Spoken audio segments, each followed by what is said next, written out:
រូបសម្រស់បញ្ចាញ់តារាសម្ដែងកុមារនៃបែបកាដេវីតខ្មែរគុំចាត់បូជាភាពឈឺចាប់មកលើសង្វៀមប្រកួតដើម្បីគុណខ្មែរស្វាគមន៍បែបកាដេវីតឥឡូវនេះក៏សូមណែនាំឲ្យស្គាល់សមាជិកកីឡាករបង្គោលខៀវមកពីក្លឹបគុណខ្មែរ Super Fight បង្ហាត់ដោយលោកគ្រូផាត់សាដាលោកស្រីអ្នកនាងកញ្ញាសូមសំលេងស្វាគមន៍ចខ្មៅចង្គោមខ្មៅរទ្ធីអ៊ីចយគុណខ្មែរមកដល់ណាត់គុណខ្មែរជាគេដំណើរបងសពពីដូនតាបងឆ្នាំខ្លាំងខ្លាអំណាចគុណខ្មែរមកហាណូកូបានចខ្មៅហើយចង្គោមគេមិនសទេចង្គោមខ្មៅដូចគ្នាចង់នឹងថាតើរទ្ធីអ៊ីចយចអាចខំត្របាក់បរោះសុខាដេវីតបានដែរឬក៏យ៉ាងណាលោកស្រីអ្នកនាងកញ្ញាជាទីមេត្រីពេលនេះផ្ដល់ព្រះជូនលោកអញ្ញាកណ្ដាល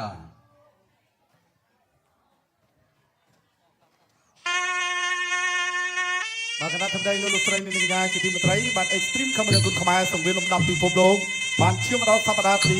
44ហើយខ្ញុំបានក៏សូមបង្ហាញជូនដល់សមាជិកកីឡាករបង្គោលក្រហមប៉ែនកាក់ដេវីតអាយុ16ឆ្នាំកម្ពស់ 1.67 ទម្ងន់ 54 គីឡូក្រាមបទពិសោធន៍នៃការប្រកួតឈ្នះ8ដងចាញ់2ដងមិនដែលស្មើគ្រាប់វាយដៃគូឲ្យបាត់បង់ស្មារតីដោយបច្ចេកទេសបាន4ដងប្រកួតចុងក្រោយផ្ដួលកីឡាករឆេងបញ្ញានៅក្នុងទឹកទី1ថ្វាយបង្គំគ្រូតាមរបៀបអន្ត្រីសម្ដែងរិនដេវីតគឺមានស្រុកកំណើតនៅស្រុកបាថេខេត្តកំពង់ចាមវឹកហាត់នៅក្នុងក្លឹបសេនប៊ុនថេនប៉ែនកាក់គុណខ្មែរដែលបង្ហាត់ដោយលោកគ្រូសេនប៊ុនថេនលោកស្រីនាងកញ្ញាសូមស្វាគមន៍មកខ្លាំងទៅដល់កីឡាករបង្គោលក្រហមប៉ែនកាក់ដេវីតកន្លែងសមាជិកកីឡាករបង្គោលខៀវរទ្ធីអេចយមានអាយុ17ឆ្នាំកម្ពស់ 1.60 ទម្ងន់ដូចគ្នាបទពិសោធន៍នៃការប្រកួតធ្លាប់ឈ្នះ13ដងចាញ់8ដងស្មើ1ដងធ្លាប់បំផាក់គូប្រកួតមិនឲ្យតដៃបាន7លើកប្រកួតចុងក្រោយយកឈ្នះកីឡាករធុនគំឡុងដោយពិន្ទុប្រវាយបង្គំគ្រូតាមរបៀបក្រុងរាជសម្ដែងរិទ្ធមានស្រុកកំណើតនៅឯស្រុកមុងខេត្តបាត់ដំបងបង្ហាត់ដោយលោកគ្រូផាត់សាដាមកពីក្លឹបគុណខ្មែរ Super Fight and Gym លោកស្រីនាងកញ្ញាសូមស្វាគមន៍មកខ្លាំងទៅដល់កីឡាករបង្គោលខៀវរទ្ធីអ៊ីចយបាទក៏សូមបញ្ជាក់ផងដែរក្រុមហ៊ុនខ្មែរបបជិះនិងជីមងរុបនឹងផ្ដល់ថវិកាលើកទឹកចិត្តទៅដល់គូដែលឈ្នះសម្រាប់ការប្រកួតគូទី1នេះគូដែលឈ្នះទទួលបានទឹកប្រាក់លើកទឹកចិត្ត50,000រៀលសូមអបអរសាទរបាទហើយមួយទៀតក៏សូមឲ្យបញ្ជាក់ជូនទៅដល់បងប្អូនកីឡាករបាទប្រឹងប្រែងប្រកួតដល់អស់ពីសមត្ថភាពអង្គមាសគ្រប់នឹងផ្ដល់ជូនគូជួចចិត្តម្នាក់1លានរៀលហើយគូដែលមានលទ្ធភាពសមត្ថភាពគូដៃគូលឿនបំផុត1លានរៀលផងដែរកីឡាករទាំងពីរមកស្ដាប់បទបញ្ជានៃការប្រកួតពីលោកកញ្ញាកណ្ដាលលោកនុនវុធីហាំពុះកែងពលឺលលាក្បាលហាំបាយពីក្រោយទៅចឹងក៏ហាំបាយកចាប់ការពីហាំតោងខ្សែពូវីគូប្រកួតហាំលើកបោកហាំបាយជើងដួលហាំថែមអញ្ញាកណ្ដាលស្រែថាស្តុបគឺឈប់អញ្ញាកណ្ដាលស្រែថាបោកគឺវាយនេះជាបទបញ្ជានៃការប្រកួតរបស់សហព័ន្ធកីឡាបណ្ដាលគុណខ្មែរជម្រាបជូនថាគូនេះប្រកួត3ទឹកប្រកួត3នាទីសម្រាប់2នាទី